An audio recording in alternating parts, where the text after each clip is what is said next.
নমস্কার, কলকাতা টিভি ডিজিটালে আমি অঞ্জন।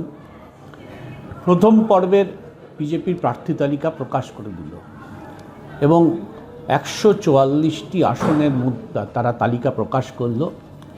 যা খবর, দ্বিতীয় তালিকা তারা এই সপ্তাহের শেষেই প্রকাশ করে দেবে। এটা কিন্তু একটা বিরল ঘটনা রাজ্য বিজেপির ক্ষেত্রে, কারণ রাজ্য বিজেপি সবচেয়ে শেষে তালিকা প্রকাশ করতো। এবার কিন্তু অত্যন্ত তৎপরতার সাথে সেই তালিকা একদম প্রথমে প্রকাশ করলো তারা। প্রথমেই বলতে হয় যে এক ঝলক 144 জন তালিকার মধ্যে 10 জন মাত্র মহিলা স্থান পেয়েছে।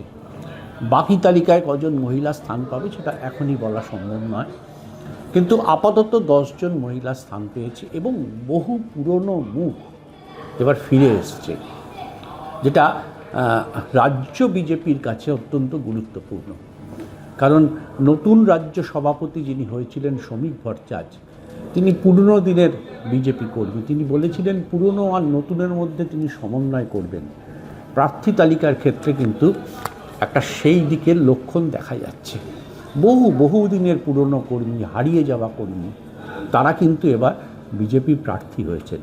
সবচেয়ে উল্লেখযোগ্য হচ্ছে দুধকুমার মণ্ডল ময়ূরেশ্বরের কেন্দ্রে, যিনি কার্যত বিজেপির গোষ্ঠীদ্বন্দ্বে তিনি বিজেপি থেকে অফ হয়ে গেছিলেন এবং নিজের জীবন চালানোর জন্য, সংসার চালানোর জন্য একটা এজেন্সির বিমা তৈরির একটা এজেন্সির কাজে যুক্ত হয়ে পড়েছিলেন। সেই দুধকুমার মণ্ডলকে আবার কিন্তু ফিরিয়ে নিয়ে আসা হলো ময়ূরেশ্বর কেন্দ্র থেকে। এরকম অজস্র মুখ দেখা যাচ্ছে। একটা জিনিস বোধহয় বলা ভালো, যে গতবারে যারা জয়ী হয়েছিল তাদের এখনও পর্যন্ত সেভাবে কেউ বাদ যায়নি। যা তালিকা বেরিয়েছে, সব তালিকা এখনও বেরোয়নি। আবার নতুন বেশ কিছু মুখকে নিয়ে আসা হয়েছে এবার। যেমন ধরুন, সজল ঘোষকে নিয়ে আসা হয়েছে, রুদ্রনীল ঘোষকে নিয়ে আসা হয়েছে, কৃষ্ণেন্দু মুখার্জিকে নিয়ে আসা হয়েছে।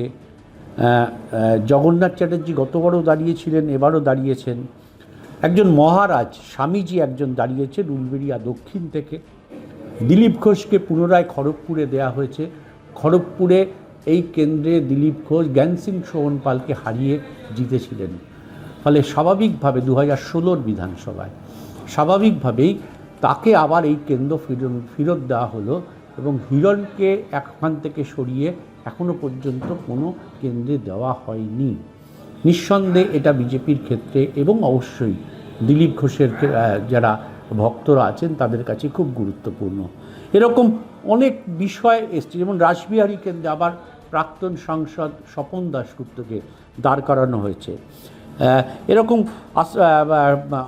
যারা জয়ী হয়েছিলেন তাদের এখনও পর্যন্ত প্রায় সবাইকে রেখে দেওয়া হয়েছে। পরবর্তী লিস্টে আরও আসলে বোঝা যাবে যে যারা জয়ী হয়েছিলেন তাদের কজনকে বাদ দেওয়া হয়েছে, কারণ লিস্টটা পুরোটা কমপ্লিট নয়। কিন্তু সামগ্রিকভাবে দেখলে বোঝা যায় যে এবারের প্রার্থী তালিকায় বিজেপি কিন্তু চেষ্টা করেছে দলের কর্মী, আরএসএসের কর্মী, একটা দীর্ঘদিনের আরএসএস বা দলের করার জন্য তার ভাবমূর্তি আছে, পরিচিত আছে, তাদেরকে প্রার্থী করা হয়েছে। হট করে এলেন অন্য দল থেকে, বিমানে গিয়ে দিল্লিতে যোগ দিলেন, যেই প্রার্থী হয়ে গেলেন। 2021-এ যে চিত্রটা দেখা গেছিল, এখনও পর্যন্ত 144 জনের যে তালিকা বেরিয়েছে তাতে কিন্তু এই চিত্রটা নেই। যারা দাঁড়িয়েছেন তারা প্রত্যেকেই বিজেপির কর্মী, দীর্ঘদিনের কর্মী, আরএসএসের সঙ্গে যুক্ত এবং সত্যি তারা বিজেপির হয়েই কাজ করেন। ফলে নিঃসন্দেহে এটা বলা যেতে পারে যে এবার বিজেপি যে গুরুত্ব দিতে চেয়েছিল, যে বলতে চেয়েছিল তারা যে পুরনো এবং নতুনের সমন্বয় করবেন, সেই কাজটা কিন্তু তারা করেছেন। আপাতত 144টা তালিকা দেখে, 44 জনের তালিকা দেখে বোঝা যাচ্ছে।